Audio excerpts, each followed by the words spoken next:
বন্ধুরা, আমি রত্না। আমার চ্যানেলে সবাইকে স্বাগত।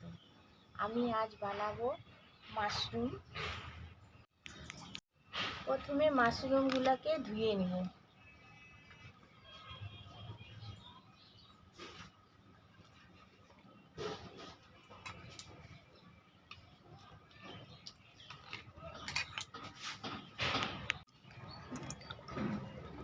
হালকা হাতে মাশরুমগুলোকে ধুয়ে নেব। মাশরুমগুলোকে ধুয়ে নেওয়া হয়ে গেছে, এবার কেটে নেব।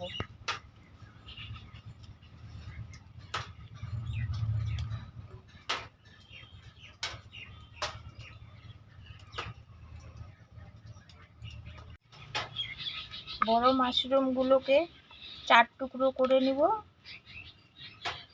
আর ছোটগুলোকে 2 টুকরো করে নেব।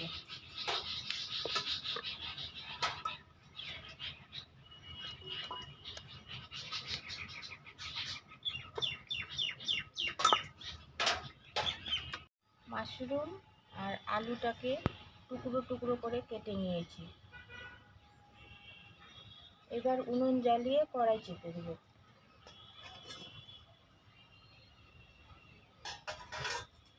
মাশরুমের মধ্যে দিয়ে দেব গোলমরিচের গুঁড়ো, লবণ, হলুদ, লঙ্কা গুঁড়ো আর তেল।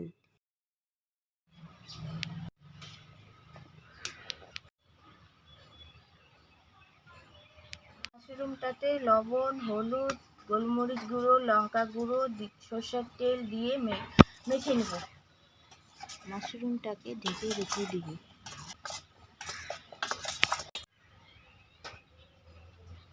আলু ভাজার জন্য কড়াই গরম করে দিয়ে দিব তেল।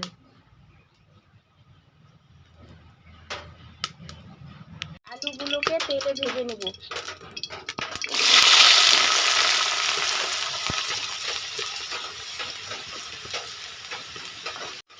হলুদ গুঁড়ো, লবণ, আলুগুলোকে লাল লাল করে ভেজে নেব।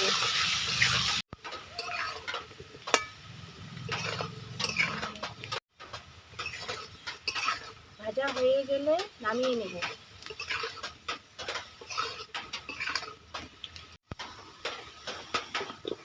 ওই তেলে ছেড়ে দেব জিরা, লঙ্কা কুচি, পেঁয়াজ কুচি। লাল লাল করে পেঁয়াজগুলোকে ভেজে নেব।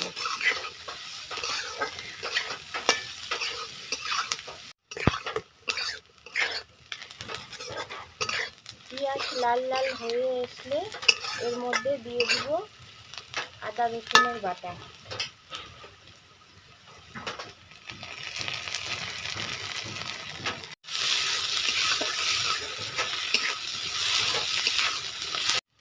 এরপর দিয়ে দিব টমেটো পেস্ট।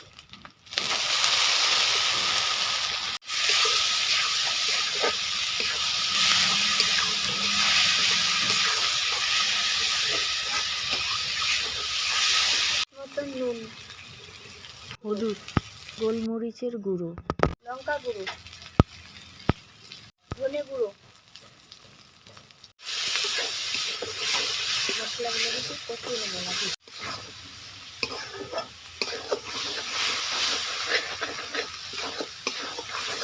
মশলাগুলোকে ভালোভাবে কষিয়ে নেব।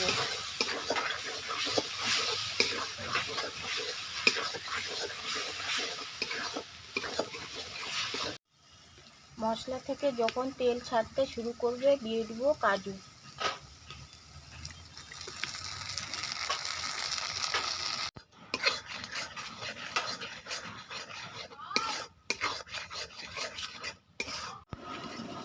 মশলাটাকে কষিয়ে নিয়ে ছেড়ে দেব ভেজে রাখা আলুগুলো।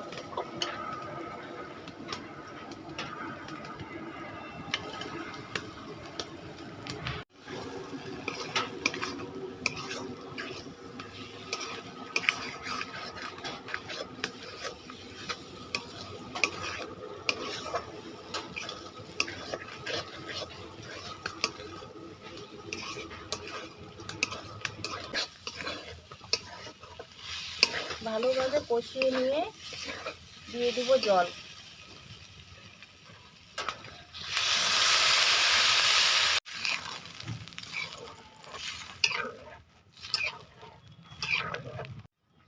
জলটা একটু ফুটতে শুরু করলে মেখে রাখা মাশরুমগুলো ছেড়ে দেব।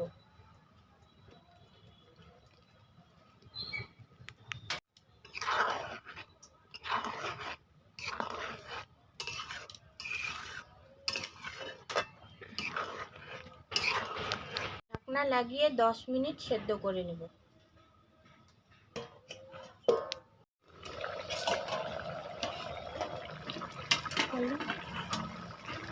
10 মিনিট পরে ফিরে আসলাম।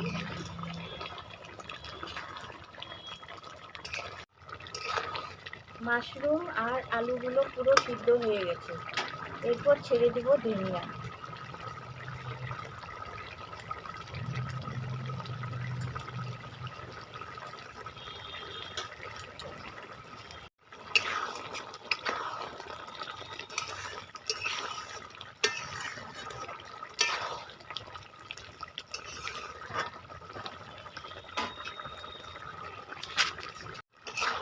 এক মিনিট কষিয়ে নামিয়ে নেব।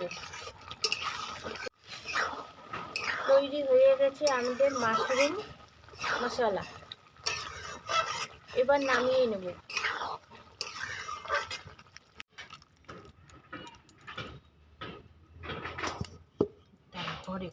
আমাদের মশলা মাশরুম তৈরি হয়ে গেছে। তোমরা প্লিজ আমাকে একটু সাপোর্ট করো। দেখা হচ্ছে নেক্সট ভিডিওতে।